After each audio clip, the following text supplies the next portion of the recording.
Friends, कैसे हैं आप लोग। पिछली बार हमने आपको moment of molecules across cell membrane यानी सेल मेम्ब्रेन में कैसे मॉलिक्यूल्स अंदर आ रहे हैं और बाहर जा रही हैं समझाया था। उसमें डिफ्यूजन ऑस्मोसिस हो गया था। क्योंकि वीडियो लेंथी हो गई थी तो ये दो टॉपिक रह गए थे, तो मैं भी आपको क्लियर करवा रहा हूँ। तो स्टूडेंट्स, फैसिलिटेटेड डिफ्यूजन याद रखिएगा, ये भी एक तरह की मोमेंट है। और facilitated diffusion is a special form of diffusion. ये भी, इसमें भी क्या होता है, डिफ्यूजन होती है, यानी जो हाई कंसंट्रेशन से मॉलिक्यूल्स नीचे लो कंसंट्रेशन की तरफ आएंगे, इसी को हम क्या कहते हैं, डिफ्यूजन कहते हैं। Which allows rapid exchange of specific substances. यहाँ एक ख़ास बात क्या होती है, फैसिलिटेटेड डिफ्यूजन एक फॉर्म ऑफ डिफ्यूजन है जिसमें रैपिड एक्सचेंज, बड़ी यानी स्पीड के साथ इसमें चीज़ें एक्सचेंज होंगी, particles taken up by carrier proteins. और यहाँ पे याद रखिएगा, फैसिलिटेट इसलिए कहा गया क्योंकि यहाँ पर कोई दूसरा एक कैरियर प्रोटीन आके इनको क्या करेगा, मूव करवाएगा। ये देखें, पार्टिकल्स को टेकन अप करेगा। यहाँ ये देखें, ये कैरियर प्रोटीन है, उस कैरियर प्रोटीन ने इनको कैरी किया। Which change shape as a result, जिसकी वजह से इनका शेप चेंज होता है। ये देखें, ये चैनल्स हैं, गेट चैनल्स कहते हैं। यहाँ पर कैरियर प्रोटीन्स होते हैं, वो कैरियर प्रोटीन की वजह से तेज़ी से ये बाहर आते हैं या अंदर आते हैं। तो ये the change of shape causes particles to release on the other side of the membrane. और जो ही इसकी शेप देखें चेंज होती है तो ये एक साइड से दूसरी साइड में निकल जाते हैं। इसी को हम कहते हैं फैसिलिटेटेड डिफ्यूजन। तो याद रखिएगा students, the movement of the molecules from the area of high concentration to the area of low concentration by the help of a carrier protein, उसको हम कहेंगे फैसिलिटेटेड डिफ्यूजन। यानी मॉलिक्यूल्स का किसी ऊंची जगह से नीचे लो कंसंट्रेशन की तरफ आना, किसके हेल्प से, यानी कैरियर प्रोटीन की हेल्प से, ये फैसिलिटेटेड डिफ्यूजन। अब बातें हैं एक्टिव ट्रांसपोर्ट। तो स्टूडेंट्स, एक्टिव ट्रांसपोर्ट भी असल में एक मोमेंट है सब्सटेंसेस की अगेंस्ट कंसंट्रेशन ग्रेडियंट। इसमें स्टूडेंट्स, कंसंट्रेशन ग्रेडियंट उसे कहा जाता है जैसे जहाँ पे एक जगह पे क्या है, सब्सटेंसेस की तादाद ज़्यादा है, मोर है, और एक जगह पे बहुत लो है। तो यहाँ पे मोर कंसंट्रेशन से लो कंसंट्रेशन है, तो इसको कहते हैं कंसंट्रेशन ग्रेडियंट।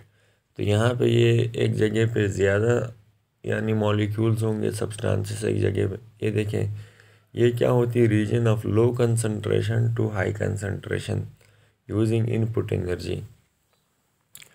यहाँ क्या होता है स्टूडेंट्स, याद रखिएगा, जहाँ पर लो कंसंट्रेशन होगी सब्सटेंसेस की, और लो कंसंट्रेशन से हाई कंसंट्रेशन की तरफ जो मूवमेंट करते हैं, इसी को हम कहते हैं एक्टिव ट्रांसपोर्ट या कंसंट्रेशन ग्रेडियंट कहा जाता है। जहाँ पे एक जगह पे मॉलिक्यूल ज़्यादा हैं और एक जगह पे कम है, तो ये कंसंट्रेशन ग्रेडियंट है।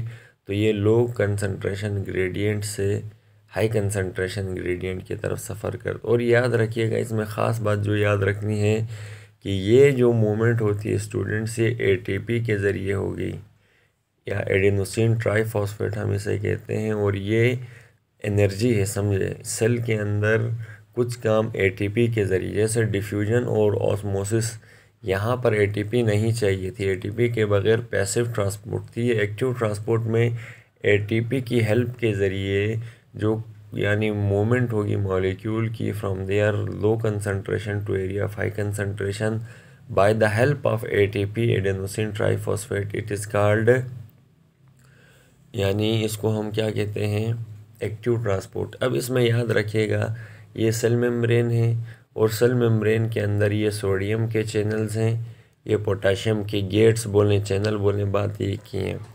तो यहाँ क्या हो रहा है, याद रखिएगा, ये देखें, ये एटीपी की मदद से ये जो सोडियम जो ऑरेंज कलर से दिखाए गए हैं, ये क्या हो रहे हैं, लो कंसंट्रेशन नीचे उससे हाई कंसंट्रेशन की तरफ चले गए, ये देखें लो टू हाई, इसी को हम क्या कहते हैं। फिर यहाँ पे ये पोटाशियम येलो से शो किए हैं, ये भी एडीपी भी एनर्जी की एक टाइप है, एडेनोसिन डाइफॉस्फेट। डाइफॉस्फेट इसलिए कहा क्योंकि इसके दोनों तरफ फॉस्फेट्स होते हैं। तो अब यहाँ क्या हो रही है, पोटाशियम इन यानी पोटाशियम चैनल्स या गेट्स के थ्रू लो कंसंट्रेशन से हाई कंसंट्रेशन की तरफ मूव करता है। इसी को हम कहेंगे एक्टिव टोरी, एटीपी या एटीपी की हेल्प से होता है। तो स्टूडेंट्स ये मूवमेंट आपको समझ आ गई होगी, जिसमें हमने आपको एग्जांपल्स के ज़रिए भी समझाने की कोशिश की है कि ये कैसे यानी ये मूवमेंट टेक प्लेस हो रही है। तो फैसिलिटेटेड डिफ्यूजन हमने ये कहा कि कैरियर की प्रोटीन्स की मदद से जो हाई कंसंट्रेशन, ये देखिए हाई कंसंट्रेशन से नीचे लो कंसंट्रेशन की तरफ कैरियर प्रोटीन के ज़रिए जो मूवमेंट होगी वो फैसिलिटेटेड डिफ्यूजन है। बाकी जो मॉलिक्यूल या सब्सटेंसेस लो कंसंट्रेशन से हाई कंसंट्रेशन की तरफ जाएंगे, लेकिन एक शर्त है कि ये एटीपी को यूज़ करके या एडीपी, एडेनोसिन डाइफॉस्फेट या एडेनोसिन ट्राइफॉस्फेट को यूज़ करके जो मूवमेंट लो कंसंट्रेशन से हाई की तरफ होगी वो एक्टिव ट्रांसपोर्ट कहलाएगी। और इसमें हमने मिसाल दी सोडियम पंप और पोटेशियम पंप की।